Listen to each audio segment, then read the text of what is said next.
नर्मदापुरम नगरपालिका शहर में लगातार विकास कार्य करा रही है और इसी क्रम में मंगलवार को करीब 3:30 बजे विवेकानंद घाट पर सौंदर्यीकरण कार्य का भूमि पूजन कार्यक्रम हुआ, जिसमें क्षेत्रीय विधायक डॉक्टर सीता शरण शर्मा, राज्यसभा सांसद माया नरोलिया समेत अन्य जनप्रतिनिधि मौजूद रहे। इस दौरान 41,75,000 रुपए की लागत से विवेकानंद घाट पर होने वाले सौंदर्यीकरण कार्य और वार्ड क्रमांक 7, 8 और 9 में विभिन्न स्थानों पर लाखों रुपए की लागत से कराए गए विकास कार्यों का भूमि पूजन और लोकार्पण किया।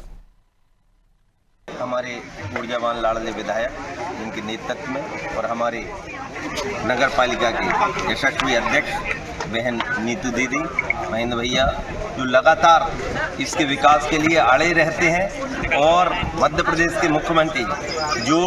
गांव गरीब किसान और मैया के सेवक, महाकाल के सेवक हैं, उनने भी इस राशि को जारी करने का काम किया। उनका भी बहुत बहुत आभार। और नर्मदापुरम जिस दृष्टि से विकास कर रहा है, आगे चल के ये मध्य प्रदेश के सर्वश्रेष्ठ जिलों में से एक जिला है।